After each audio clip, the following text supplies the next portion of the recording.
Thank you for the introduction. I love that my introduction was longer than yours, which is sort of not what it's supposed to be. That's great to be here. Good to have you. Shame it's not in person, of course. I would have been happy to see you in Cologne for the Pirate Summit, which is always one of my favorite conferences of the year, and I really mean that. But maybe next year, who knows? Jason, it's a pleasure to have you. Of course, well known as a co-founder and CEO of a company called Basecamp, which used to be called 37 Signals when it was founded. When it was founded, it was actually started as a web design agency rather than a software development company. I think in Chicago. I thought that was where you were tuning in from. Yeah, Chicago initially. Yeah, I still live in Chicago, but I'm in Los Angeles at the moment. There you go. Okay, thanks for the clarification. I thought I got it wrong. Okay, so but you started this company amazingly over 22 years ago. I think I read it on LinkedIn. It was August 1999. So that makes it almost exactly 22 years ago. Yeah, long time. Amazing. Been around for a long time. I can barely remember what I ate last night. So can you even can you even take your sort of mindset back to those days when you set up the company? Yeah, I was freelancing as a web designer. I graduated from university in 1996, and from like 96 to 98, I was just kind of working on my own, bouncing around. Got bored working in my bedroom by myself, basically, and had a couple of friends who I knew who were also in the design industry, and we decided to start a company together. We didn't have any ambitions, didn't have any goals. We just wanted to work together and do some cool stuff and work on some cool projects. And it just has evolved from there. And I think that that's historically been how we've done things, which is just keep doing things, keep going versus aiming for something specific. We just kind of keep going, and we've been going for 22 years and hopefully have many more ahead of us. No, let's hope so indeed. Now it turned into a software development agency, but that's because one of those projects that you were talking about, which is Basecamp, a project management tool that helps teams collaborate and communicate essentially on the web, was one of these things that just sort of took off. It was scratching your own itch, as the saying goes. And it took off to a point where you said, okay, we're a software development now and no longer web design agency doing some projects on the side. Yeah, that happened by accident too, basically. Yeah. As we were getting busier with our client work, we needed a better way to run projects and manage projects and keep client feedback on the record and know who was responsible for what and what was due when and where the latest file was and all the stuff people still struggle with today. And we built this tool for ourselves internally because we couldn't find something that was working well for us. We looked around at other products, couldn't find anything. So we built something for ourselves, started using it with our clients, and they go, what is this? Like, we have projects too. Can we use this thing? This is great. And we're like, I don't know. We're just making it for ourselves. I don't know. And then it turns out that enough people asked us about it that, the light bulb goes on over your head and you go, there's a product here. And so we tightened it up, gave it a name, which was Basecamp, slapped some prices on it, and put it on the market February 4th or 5th, I forget now, 2004. And about a year or so later, year and a half or so, it was generating more revenue for us than our consulting or website design business was doing. So we stopped doing web design and have been doing software ever since. But again, similarly, it wasn't a plan to do this and then stop doing web design. It wasn't a plan to get to some revenue number or some number of customers. We just wanted to put the best work we could make out there. We knew it would be useful for others. And then we waited to see what was going to happen. And it worked out that we could stop doing web design and just do software all in. And from what I can tell, that is sort of still the ethos of the company. Just build the best software you can possibly build and offer to your customers at relatively low cost, keeping the team as small as possible, not go out and raise a ton of venture funding to scale and growth and all these nice words that are thrown around quite a lot in Silicon Valley and beyond. But is that still the case? Does it still feel the same to you as it did back in 2004? It does in some ways, and it's different in others. So we just launched a new product last year called hey.com, which is an email service that we launched, which has a very, very different approach to email than anything that's come before it. And this was a scratch your itch moment as well. I was just frustrated with email. Like email, something we all use every day for a variety of different reasons, and it's terrible. It doesn't have to be though, because email fundamentally is pretty great. When you get an email from somebody you want to hear from, it's pretty great. Problem is all the other emails and a variety of other issues, and there's no workflows. And anyway, so we solved all these problems with hey.com. Again, didn't know what was going to happen. Turned out to be a massive hit for us, about 30,000 paying customers in the first year. And this is kind of what we've done, but we've also built products over the years that weren't hits, that just kind of never gained traction. So it's not like we're nailing it every time, but occasionally we do something that works out, which propels us forward. That said, and to your point, we've kept the company small as possible. We have not raised outside money to run the business. All of our businesses run through customer revenues. Moving forward, though, we're going to change our path a bit. We're not going to raise outside money, but we are going to aim a little bit more for growth. We've gotten to a stage in our organization where it's just going to be more interesting and more exciting to try something different moving forward. We've kind of done the same thing for 20 years, 22 now, and we're curious about what the next 20 or 22 could look like if we change our minds on some of our fundamentals. So we're about to do that and aim more for a growth, I'd say, phase, and less about keeping it as small as possible, but actually, like, what are we actually capable of is the new question that we have for ourselves. Nice. Well, thanks for clarifying that. Speaking of different, the new Basecamp is also on the way, I hear. Yes. Basecamp for the users who are in the audience or potential users of Basecamp. Maybe lift the veil up a little bit. What can we expect?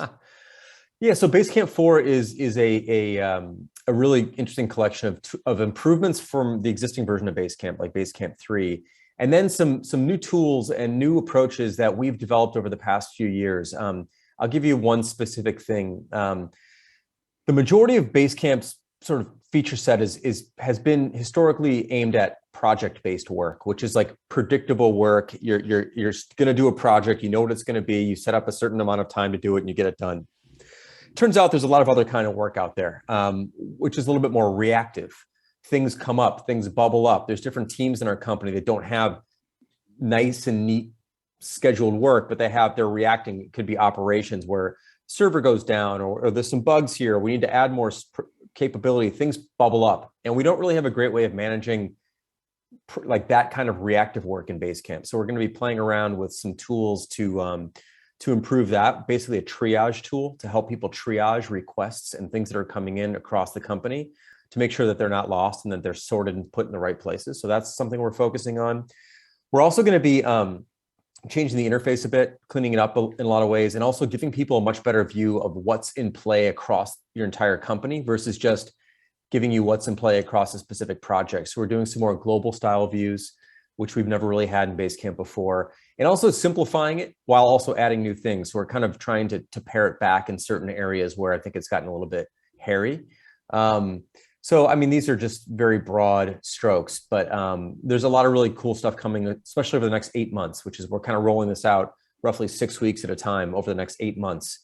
Rather than historically what we've done is we've held everything back until it was all done and then dropped it all at once.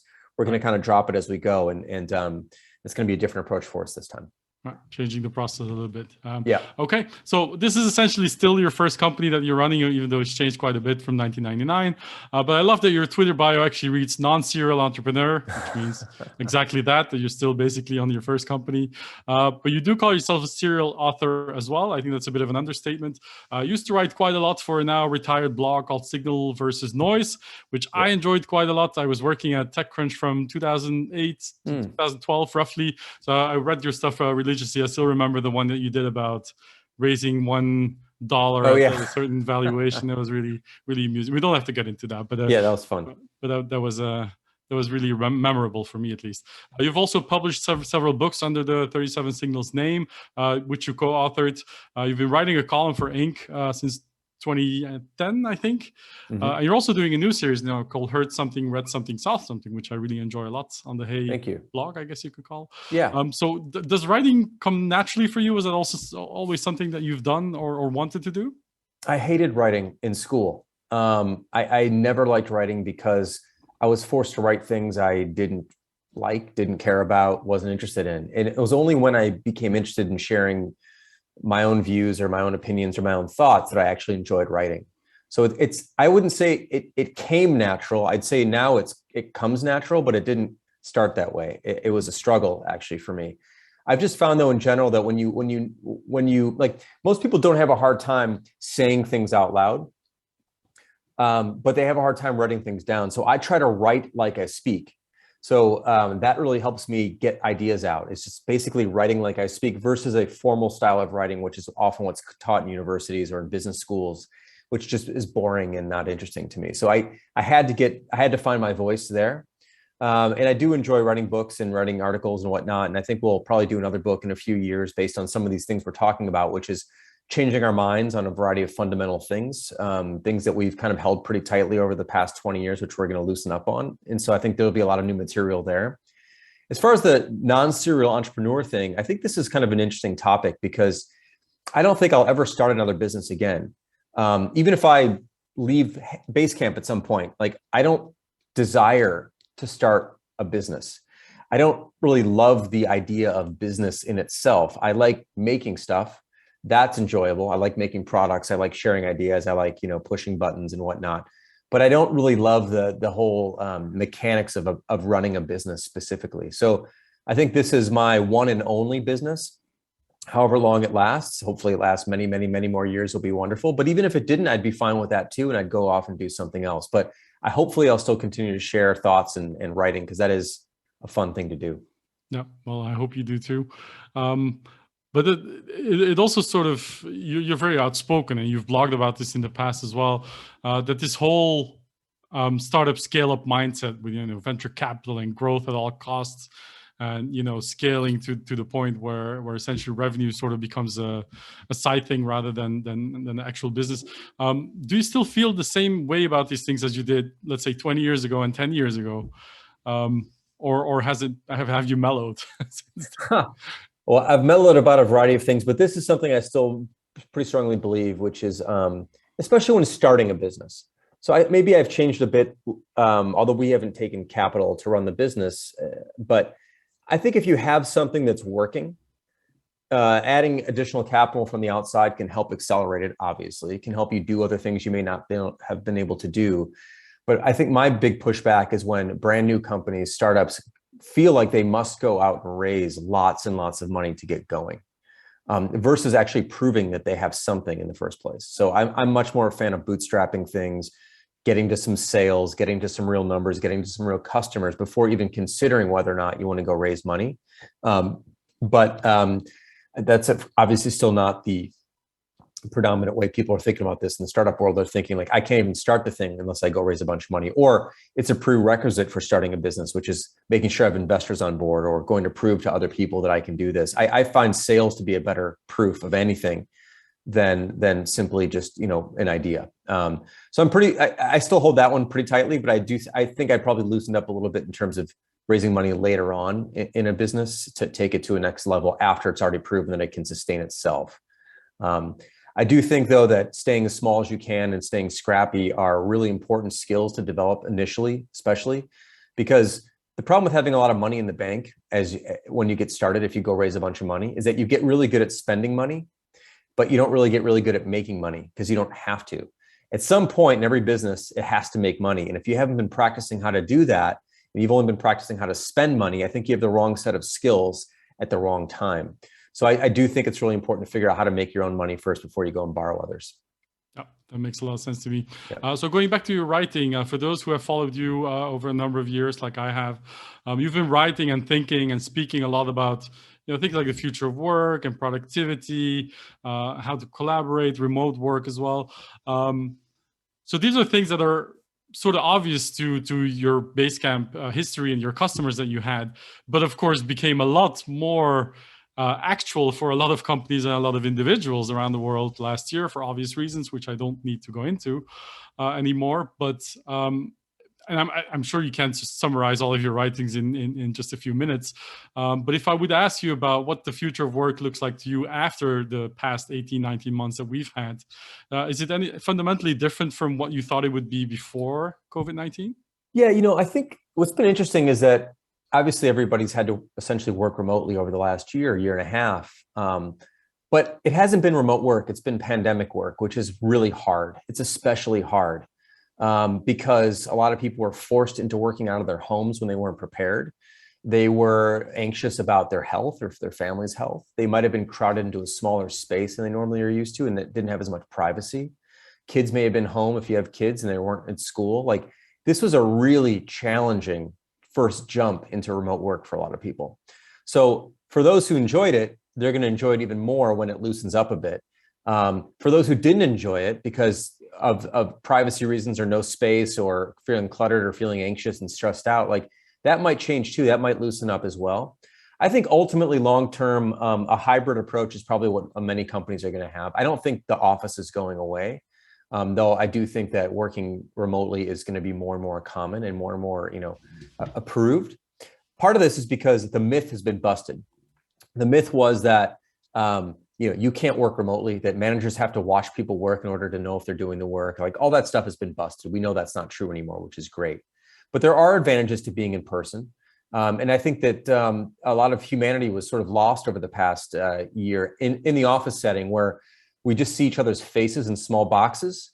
We used to, even though we're a remote company, we used to get together twice a year, where we bring everybody together twice a year. And that was really helpful. We haven't been able to do that for a year and a half, almost 2 years now. And I think we suffered because of that to a certain degree, because we just didn't see each other and didn't laugh and didn't share a meal as much. So I do think there's value in that for sure. But I'm really glad to see that more people are open to remote working, that remote working is here to stay. Although I think hybrid is ultimately probably going to be where it's at. Great. Well, we only have a few minutes left, but I really wanted to bring this up. It's been a rather difficult year for you. I think in April, we all know this because it sort of played out very publicly. But when Basecamp announced a couple of changes to your policies, forbidding quote unquote societal and political discussions in your internal forums, which you described as a major distraction. A lot of other stuff you said in the blog post, which I really suggest everyone reads if they haven't had a chance to. That ended up causing quite a stir, to say the least. And it was also, you publicly acknowledged this as well in a blog post afterwards, that it was quite a terrible situation for you. It wasn't an easy ride. So can you, now that we're a few months after, how do you look back at that now?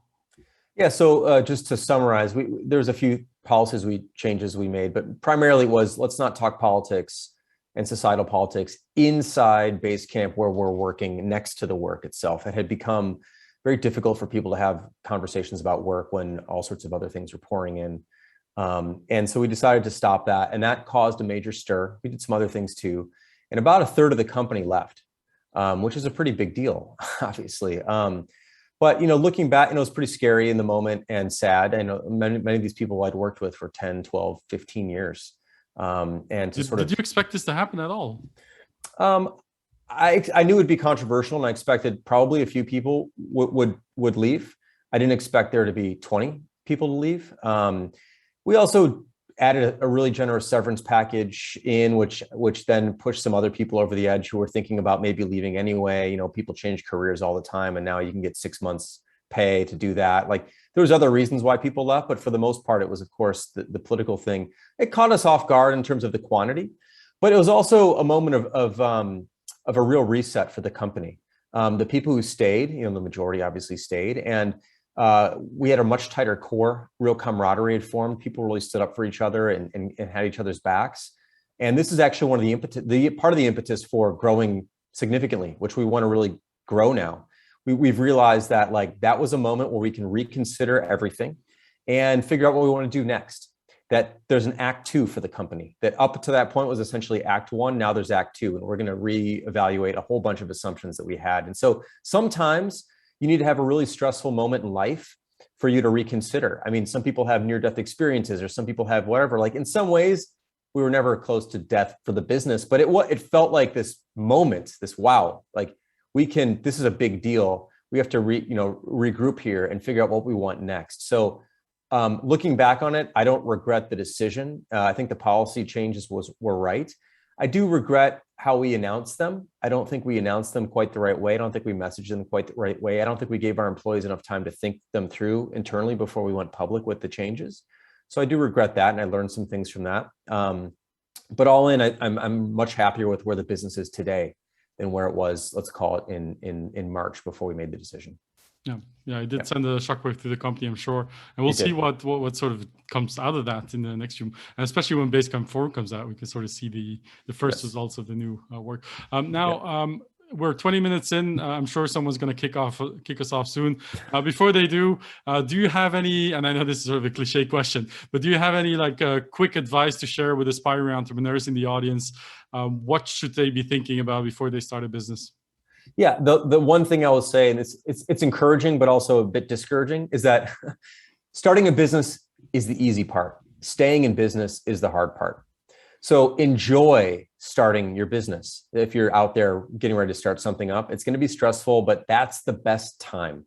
Everything else gets harder. Business only gets harder as you go. So celebrate, enjoy the moments when you're brand new at it, and recognize that like staying around is the hardest part. It's not starting. So good luck to everybody, by the way. It's great. Fantastic. Good advice. Yep. And a nice positive note to end on.